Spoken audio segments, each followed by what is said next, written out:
नमस्कार साथियों, क्या आपके भी गार्डन में फूल सब्जियों के पौधों में फूल तो आ रहे हैं और फूल आने के बाद झड़ जा रहे हैं। तो आज मैं ऐसा तरीका बताऊंगा जिससे आपके भी फल और सब्जियों के पौधों में कभी भी फूल नहीं झरेंगे और फल बनते रहेंगे। तो चलिए सबसे पहले जानते हैं कि फूल झड़ने का कारण क्या होता है, किस कारण से हमारे पौधों में वो फूल है जो झड़ने लग जाता है। कुछ इस तरीके से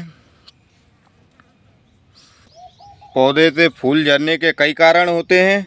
आज मैं उन्हीं कारण पे बात करूंगा और उन्हीं कारण को बताऊंगा कि किस किस कारण से पौधों में फूल झड़ते हैं और हमें ऐसा क्या करना है जो हमारे पौधों में फूल नहीं झड़ें और ज़्यादा से ज़्यादा फल बन सकें, जैसा कि मेरे पौधों में बन रहे हैं।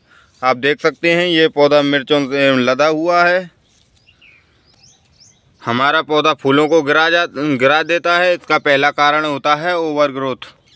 जब हमारे पौधों में ज़्यादा से ज़्यादा फूल आ रहे होते हैं तो हम क्या करते हैं, उसमें ज़्यादा से ज़्यादा पानी और खाद देने लग जाते हैं। उससे हमारा पौधा ज़्यादा ग्रोथ करने लग जाता है और फूलों को गिरा देता है और ग्रोथ में ही ज़्यादा से ज़्यादा ग्रोथ ही करता रहता है। मैं इसीलिए कहता हूँ, आपको पता होना चाहिए कि हमें पौधों में खाद कब देना है और पानी कब देना है, कौन सा खाद देना है। जब भी आपका पौधा फ्लावरिंग पे आने लग जाए, फूल आने लग जाए पौधे पर, आपके पौधों में जब भी फूल लगें इस तरीके से, तो आपको अपने पौधों में वर्मी कंपोस्ट या गाय के गोबर की खाद नहीं देनी है। क्योंकि वर्मी कंपोस्ट और गाय के गोबर में नाइट्रोजन होता है और नाइट्रोजन हमारे पौधों में ग्रोथ में काम करता है और बढ़ाने में काम करता है और जो फूलें होते हैं उनको झरा देता है। तो इस बात का आपको ध्यान रखना है, जब भी आपके पौधों में फूल लगें तो उनमें नाइट्रोजन रिच फर्टिलाइज़र कभी नहीं देना है। नाइट्रोजन जैसे गाय के गोबर की खाद और वर्मी कंपोस्ट, पौधों पर फूल आने के बाद इन खादों को कभी भी यूज नहीं करना है। अब बात करते हैं पौधों में फूल झड़ने के दूसरे कारण की। पौधों में फूल झड़ने का दूसरा कारण होता है ओवर वाटरिंग। आपके पौधों में जब भी इस तरीके से फूल आने लग जाएं तो हमें अपने पौधों के में ओवर वाटरिंग नहीं करनी है, क्योंकि जब हम अपने पौधों में ओवर वाटरिंग कर लेते हैं तो हमारा पौधा है जो फूलों को झरा देता है और अपनी ग्रोथ में लग जाता है। तो हमें ऐसा नहीं करना है। हमें मिट्टी थोड़ी सी सूखी रखनी है। जिन जिन पौधों में फूल आ रहे हैं उनमें मिट्टी थोड़ी सूखी रखनी है। ऐसा नहीं है कि बिल्कुल भी सूखी रख दें। आप कम पानी दीजिए। ओवर वाटरिंग आपको बिल्कुल नहीं करनी है। पूरा पौधा जब तक नहीं भर देना है, जब तक हमारे पौधों में फूल से फल नहीं बनने लग जाता। जब तक आपके पौधों में इस तरीके से पूरे में फल नहीं बन जाते, पूरे फल नहीं बन जाते फूल के, जब तक आपको पानी कम ही देना है। जब आपके पौधों में फूलों के फल बनने लग जाएं कुछ इस तरीके से, तो हमें जब पानी देना है, क्योंकि जब हमारे फल लगने लग जाएंगे तो पौधों को पानी की ज़रूरत पड़ेगी। तो इस बात का भी आपको ध्यान रखना है कि जब भी हमारे पौधों में फूल आए तो हमें ओवर वाटरिंग बिल्कुल नहीं करनी है, कम पानी देना है। और उसके बाद जब हमारे पौधों में फल बन जाएं तो हम उसके बाद अपने पौधों में पानी दे सकते हैं भर के। लेकिन ऐसा भी नहीं है कि आप बिल्कुल पानी ना दें। अगर बिल्कुल पानी नहीं देंगे तो हमारा पौधा सूख के ख़राब हो जाएगा। और अब बात करते हैं फूल झड़ने के तीसरे कारण की और सबसे मुख्य कारण की। तो जब भी हमारे पौधों में मेल फ्लावर आता है उसको झरना ही होता है। जैसे कि मेल फ्लावर इस तरीके के होता है, उसके नीचे कोई भी फ्रूट नहीं छटा होता है, जैसा कि मेरे हाथ में देख रहे हैं इस तरीके के। और फीमेल फ्लावर इस तरीके का होता है जिसके नीचे फ्रूट लगा होता है कुछ इस तरीके से।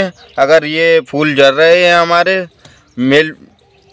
फीमेल फ्लावर तो हमें चिंता की बात है, और इस तरीके के मेल फ्लावर झड़ रहे हैं तो कोई भी चिंता की बात नहीं है, क्योंकि ये झड़ने के लिए ही होते हैं। और आपके पौधों में इस तरीके के जो फीमेल फ्लावर हैं अगर वो झड़ रहे हैं तो उसका हमें क्या करना है जो नहीं झरें। देखिए, फीमेल फ्लावर जब झड़ते हैं उन्हें पॉलिनेशन नहीं मिल पाता है। आप सोचेंगे कि पॉलिनेशन क्या होता है। जब हमारे जो मेल फ्लावर होता है इस तरीके का, उसके पराग होते हैं फीमेल फ्लावर में जाते हैं, जब भी वो फीमेल फ्लावर फल में कन्वर्ट होता है। इस प्रोसेस को हम पराग क्रिया कहते हैं। यह या तो छोटे छोटे चेंटी आप देख रहे होंगे, कुछ छोटी छोटी चेंटियाँ लगी हुई हैं, ये करती हैं, या फिर मधुमक्खियाँ या फिर और भी जो कीड़े होते हैं वही करते हैं। जो नेचुरल कीड़े होते हैं वही जो हमारे पराग क्रिया का काम करते हैं। आपके गार्डन में मधुमक्खियाँ या और कुछ भी नहीं है जो पराग कर सकें, पराग क्रिया को कर सकें, तो आप भी हैंड पॉलिनेशन कर सकते हैं। हैंड पॉलिनेशन करने के लिए आपको इस तरीके से मेल फ्लावर तोड़ना है और उसके साइडों से सबरी पंखुड़ियों को हटा देना है, और उसके बाद हमको जो फीमेल फ्लावर होता है उसमें इस तरीके से रगड़ना है। इससे क्या होगा कि हमारे जो पराग क्रिया हो जाएगी और हमारे जो फ्रूट है सेट होने लग जाएगा। तो ये बात तो आपके समझ में आ गई होगी, लेकिन पौधों में फूल ही न लगे तो क्या करें। तो आज मैं ऐसा भी तरीका बताऊंगा जिससे आपके पौधे फूलों से भर जाएंगे। इसके लिए आपको क्या करना है, जो पौधे हमारे फूलों से भरने लग जाएं, तो आपके जब भी पौधा आपका ऐसे स्टेज पर पहुंच जाए फूल आने की पे और फिर भी फूल ना आए, तो आपको क्या करना है, आपको लेना है लगभग छोटी बाल्टी में 2 लीटर पानी, या फिर आप इस तरीके की वाटरिंग कैन में ले सकते हैं। और उसके बाद आपको इसमें डालनी है आपको 400 से 500 ग्राम राख, जो लकड़ी की राख होती है वह, और डालने के बाद एक रात को छोड़ देना है। फिर उसके बाद उसमें 1-2 लीटर पानी और मिलाकर उस पौधे में दे दीजिए, उसमें जिसमें आपके फूल नहीं आ रहे हैं, और लगभग 8 दिन बाद देखेंगे आपका पौधा है जो फूलों से भर जाएगा। तो इस तरीके को ज़रूर अपनाएं। अगर आप राख नहीं है आपके पास या नहीं लेना चाहते हैं तो इसका दूसरा भी तरीका है। दूसरा तरीका ये है कि आपको बनाना व्हील फर्टिलाइज़र बनाना है। लगभग 2 लीटर पानी में 5 से 6 केले के छिलके काट कर डाल देना है, और उसके बाद एक रात के लिए रख देना है। सुबह उसमें 1 लीटर पानी मिलाकर और जो उन पौधों में दे दीजिए जिनमें फूल नहीं आ रहे हैं। आप देखेंगे कि पौधे फूलों से लदने लग जाएंगे।